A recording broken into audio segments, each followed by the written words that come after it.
Buena gente, ¿cómo están? Espero que todos se encuentren muy, pero muy bien. Hoy vamos a ver una clase cortita, facilísima, pero muy preguntada en el examen que da respecto de la ictericia. La ictericia, como ustedes ya saben, es la coloración amarillenta de piel y de mucosas y que es muy importante que nosotros sepamos porque lo vamos a ver, nos lo van a preguntar y siempre es pregunta de examen, ya sea para la segunda era o para el final.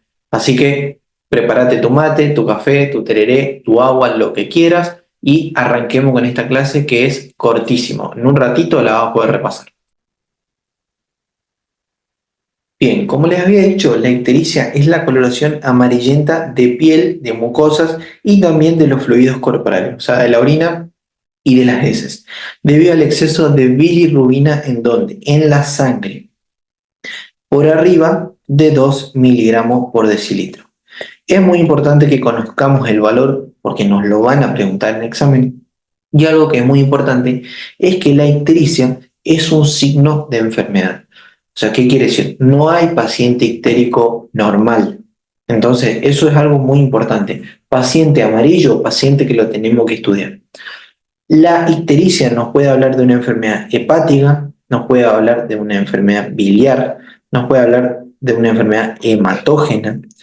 Entonces tenemos que saber las causas dentro de estos tres aparatos para determinar qué es lo que está afectando al paciente.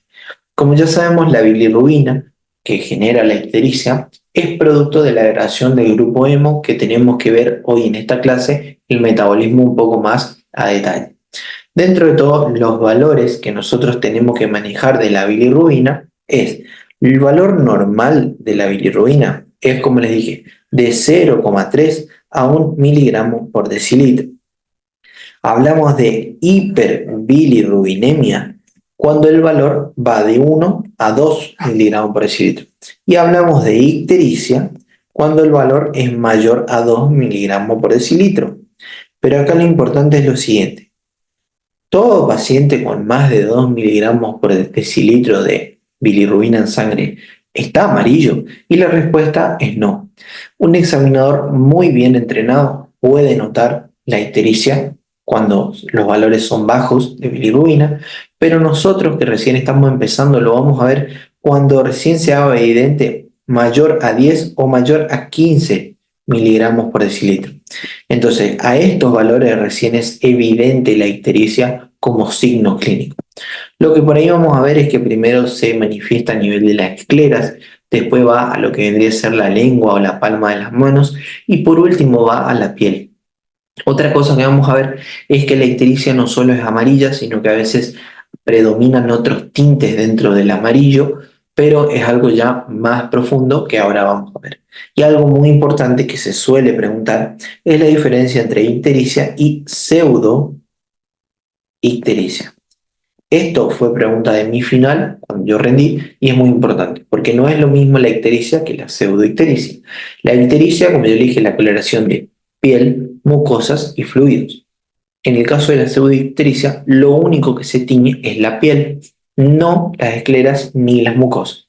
Y se produce principalmente por un aumento en el consumo o en el aumento de carotenos en el organismo, ya sea por uso de bloqueadores solares, por uso, por ejemplo, de pastillas para autobroncearse, por fármacos o también por procesos cancerígenos.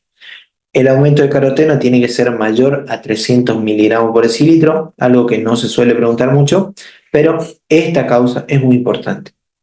Acuérdense, mínimo 5 causas: aumento de beta-carotenos, por ejemplo, fármacos, después tenemos, como le dije, neoplasias, y acá tenemos, por ejemplo, dentro de los beta-carotenos podemos poner autobronceantes en aerosol, autobronceantes en pastillas, el consumo de zanahoria, si bien es muy grande el consumo de zanahoria que tenemos que hacer, puede ser una causa. Entonces eso es muy importante. Clínicamente el paciente con ictericia, como le dije, es cuando viene más de 2 a 3 miligramos por decilitro, pero eso depende del examinador. Para diferenciar por ahí si es directa o indirecta, en la práctica médica se utiliza el estudio de la materia fecal y el estudio de la orina para ver por qué, como les dije, tiñe los fluidos y la materia fecal. tiñe la orina y la materia fecal, la bilirrubina. Entonces podemos saber, en el caso de ser indirecta, por ejemplo, como no se excreta vía renal ni vía digestiva, nosotros vamos a decir, bueno, no, es de tipo indirecta. Por otro lado, si tengo coluria, si tengo, por ejemplo, hipercolia, que son heces de color amarronado oscuro, ahí sí puedo decir, bueno, es bilirrubina directa. Como vemos acá, por ejemplo, esto es coluria, parece una Coca-Cola. Si bien la signo o sintomatología del paciente va a depender de la causa, por ejemplo, en el caso de causas tipo hepáticas, puede venir con solo cirrosis y, por ejemplo, con ictericia, pero en el caso de una causa poshepática, puede venir con dolor abdominal, escalofrío, fiebre o prurito. En el caso principalmente de las patologías biliares. El motivo de consulta puede ser variado, puede ser el color de la piel, o sea, la ictericia, el dolor abdominal, mala absorción, por ejemplo, alteraciones en la coagulación, aparición de hematomas por golpes suaves, por ejemplo, y demás. O sea, el motivo de consulta es muy variado. Lo importante es el metabolismo de la bilirrubina, y eso es muy importante que sepan a partir de ahora. ¿Cómo se forma la bilirrubina? Y eso es algo que tenemos que saber. Como yo les dije en la clase anterior, la hemoglobina contenida en los glóbulos rojos se va a dividir en un grupo hemo y en un grupo globina. La globina se va a formar el pool de aminoácidos y el grupo hemo es el que entra en este metabolismo. ¿Sí? Entonces, ¿qué es lo que yo voy a tener? Esta bilirrubina se va a originar porque el grupo hemo se va a degradar, como le dije, a partir de la hemoglobina de los glóbulos rojos y otras enzimas, por ejemplo. Esta captación, esta formación de hemo a bilirrubina se va a dar tanto en el hígado como en el vaso como en la médula ósea. ¿Y qué es lo que va a pasar? A partir de ese grupo hemo se va a formar la bilirrubina indirecta. ¿Cómo? Esta bilirrubina indirecta lo que va a hacer es, primero el hemo va a sufrir una hemooxigenación, lo cual lo va a transformar en biliverdina. Esa biliverdina va a sufrir una reducción a través de la biliverdina reductasa y va a formar la bilirrubina indirecta, que es lo que les dije acá. Esta bilirrubina indirecta se va a formar ¿a dónde? O sea, este proceso ¿a dónde se va a dar? En el macrófago esplénico, o sea, en el macrófago que está adentro del vaso. Este macrófago esplénico forma la bilirrubina indirecta y la larga, digamos, la libera en donde, a nivel del sinusoide hepático, que ya vimos la clase pasada que era un sinusoide hepático. En ese sinusoide hepático yo lo que voy a tener es lo siguiente. El sinusoide hepático va a tener a la bilirrubina indirecta, que la va a liberar ¿a dónde? Al hepatocito. En el hepatocito lo que va a pasar es lo siguiente. Si bien esta bilirrubina indirecta va a viajar unida a la albúmina, y acá se va a liberar la albúmina, y acá va a entrar la bilirrubina indirecta, esta bilirrubina indirecta lo que va a hacer, va a ser ligada a partir de unas ligandinas Y y Z, algo no necesario ahora en semio. Esta bilirrubina indirecta va a sufrir la glucuronización. ¿En dónde? En el retículo endoplasmático liso, para salir en forma de bilirrubina directa. Esta bilirrubina directa va a salir a través del canalículo biliar. Entonces, esta bilirrubina directa es la que sale y es la que se excreta a nivel de, por ejemplo, el riñón o a nivel del intestino. Entonces, lo que nosotros vemos acá es un resumen. Se obtiene el grupo hemo, lo cual pasa por biliverdina, bilirrubina indirecta, se capta por el hígado, va al hepatocito, sufre la glucuronización, bilirrubina directa, canalículo biliar, bilis y de ahí va al intestino. En el intestino lo que puede ser es excretarse en forma de urobilinógeno de las heces, que es lo que le colorea principalmente. O sea, el urobilinógeno se transforma en ¿qué? En estercobilina, y esa estercobilina tiñe la materia fecal. O puede volver por la circulación portal al riñón, y en el riñón lo que hace es el urobilinógeno pasa a urobilina y esa urobilina tiñe la orina, como vimos hoy en la fotito. Eso es lo normal. Entonces, nosotros vamos a tener diversas causas de ictericia. Y esto es lo que más se pregunta en el examen, no todo lo otro. Causas de ictericia es pregunta de examen. Les ponen o les hablan de un paciente ictérico y ustedes tienen que, a través de la anamnesis y el examen físico, más o menos intuir las causas. Entonces, la ictericia, como ya vimos, todo el metabolismo hepático puede dividirse en prehepática, en hepática o poshepática. Prehepática, hablamos que el problema está antes del hígado, o sea, está en obtener esa hemoglobina, en obtener ese grupo M.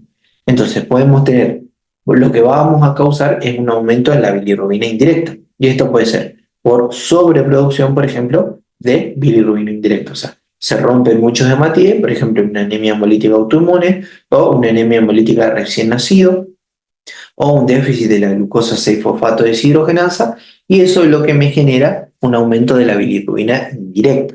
Por otro lado, en la hepática yo puedo tener dos patologías dentro de esto, ya sea por una disminución de la captación de la bilirrubina o por una disminución en la conjugación. Y eso me van a dar principalmente un aumento de bilirrubina indirecta, donde el principal es el síndrome de Gilbert, en la disminución de la conjugación. Después tenemos otro, como por ejemplo la cirrosis, o por ejemplo algunos tóxicos o fármacos como la rifampicina. Y por otro lado, cuando tengo una disminución de la conjugación, los más importantes son el síndrome de Kliger-Manjar, que puede ser el de tipo 1, de tipo 2, y la ictericia recién nacida. Otras, por ejemplo, la gentamicina, suele dar esa patología. Después, el aumento de la bilirrubina directa, por ejemplo, por enfermedad hepatocelular. Ahí voy a tener, por ejemplo, alteraciones en el transporte y excreción, síndrome de Dubin-Johnson, síndrome de Rotor, obstrucción de la vía biliar intrahepática por cirrosis biliar primaria o secundaria, o necrosis hepatocelular, por ejemplo, una hepatitis. Y ahí podríamos hablar en A, B, C o D, aguda, crónica, y después hay un montón de causas más. Pero este cuadrito a mí me salvó las veces que me preguntaron ictericia. Poshepática es cuando se da después del hígado, o sea, a nivel de los canalículos biliares principalmente. Y es por aumento de la bilirrubina directa. Principalmente vamos a tener a los cálculos biliares, o sea, la coledocolitiasis, por ejemplo, o la colecistitis y el cáncer de cabeza de páncreas. Y acá vamos a tener algunos signos que son los más preguntados en examen. Como le dije recién, la ictericia puede ser de diversos grados. Por ejemplo, puedo tener un amarillo pálido, que es lo que llamamos ictericia flavínica. Acuérdense, la ictericia flavínica es de tipo amarillo pálido y se da principalmente en anemias. Por otro lado, tenemos la ictericia, por ejemplo, de color rojiza o también denominada rubínica, que es una ictericia principalmente que se da en lesiones a nivel del hígado, entonces lesiones hepáticas. Después voy a tener la ictericia de tipo verdínica, que esta se produce por una oxidación de la bilirrubina y es la que se da principalmente en colestasis. Y después tengo la ictericia melánica, que se da en colestasis de tipo crónica. Pero estas tres son las que deberían saber ahora, por lo menos. Al respecto de lo siguiente, en cáncer de cabeza de páncreas, imagínense lo siguiente: yo tengo toda la vía biliar, a lo que ya hemos repasado bastante, y como les dije, acá el conducto colédoco se une al conducto hepático para ir a, digamos, desembocar en el intestino. Y acá tengo la cabeza de páncreas. Si yo tengo un cáncer acá de cabeza de páncreas, este cáncer va a comprimir la vía biliar. Lo que va a generar es una colestasis. Yo tengo diferentes signos dentro de un paciente, por ejemplo, con colestasis o por cáncer de cabeza de páncreas. Por ejemplo, y esto es pregunta examen. Si yo tengo una vesícula palpable, lo cual es muy raro, eso se denomina signo de Barth y Pick. Signo de Barth y Pick, acuérdense, vesícula palpable. ¿Cuál es la causa de esta vesícula palpable? Varias cosas, pero toda obstrucción por debajo del conducto cístico me da una vesícula palpable. Puede ser vesícula en porcelana, puede ser síndrome de Milici, pueden ser un montón de cosas. Pero acuérdense, signo de Barry-Pick, vesícula palpable. Punto. Ley de Courvoisier-Terrier o ley de Courvoisier solamente. Esto es vesícula palpable más no dolor, o sea, no es dolorosa la palpación, más ictericia. Entonces, ley de Courvoisier-Terrier es Barry-Pick más no dolor más ictericia. Y esto es cáncer de cabeza de páncreas hasta que yo demuestre lo contrario. O sea, es una colecistitis crónica por un cáncer de cabeza de páncreas. ¿Sí? ¿Entendieron? Si no entendieron, me lo vuelven para atrás o si no, me lo vuelven a preguntar, porque es muy importante. Acuérdense, ¿Barry-Pick es cáncer de cabeza de páncreas? No, es vesícula palpable. ¿Ley de Courvoisier-Terrier? Sí, es cáncer de cabeza de páncreas hasta que se demuestre lo contrario. Y es vesícula palpable no dolorosa con ictericia. Acuérdense, vesícula no dolorosa, ictericia. Es pregunta de examen. Y no sé si está en su apunte, así que por las dudas, si no está, anoten. Como les dije, nosotros vamos a poder determinar la ictericia si es prehepática, hepática o poshepática. Prehepática, predomina la bilirrubina indirecta. ¿Cómo va a venir el paciente? Va a venir amarillo, como le dije, pero la orina va a ser clara, o sea, va a tener urobilina positiva, no va a tener coluria. Las heces va a tener alta tensión en las heces, o sea, va a tener hipercolia. Va a estar anémico, porque las causas, como le dije, principalmente son anemias hemolíticas. Puede tener esplenomegalia por esa hemocateresis y las transaminasas van a estar normales. Este cuadrito es pregunta de examen. A nivel de la hepática, yo puedo tener un aumento de la bilirrubina indirecta o un aumento de la bilirrubina directa, lo cual me va a dar principalmente, dependiendo de la causa, acolia o hipocolia, o sea, ese es de color blanca prácticamente, coluria, color Coca-Cola, prurito, muy importante, bradicardia, pero aumento de las transaminasas y de la FAL. Y por otro lado, en el caso de la hepática, por aumento de la bilirrubina directa, voy a tener acolia o hipocolia, principalmente acolia, coluria, prurito y después bradicardia y transaminasa y FAL muy elevadas. Este cuadrito, como dije, es pregunta de examen y no se les puede olvidar nunca. Y con eso, gente, terminamos la clase de hoy de ictericia. Es un repasito simple. Ictericia solamente tienen que saber eso, pero lo tienen que saber de pies a cabeza. Así que cualquier duda, cualquier consulta que tengan, ya saben, a las 24 horas a disposición para ustedes. Nos vemos en la próxima clase, gente, con síndrome anémico, si no me equivoco, o con renal. Ahora veremos cuál toca para la próxima. Les mando un buen inicio de semana. Nos vemos la próxima.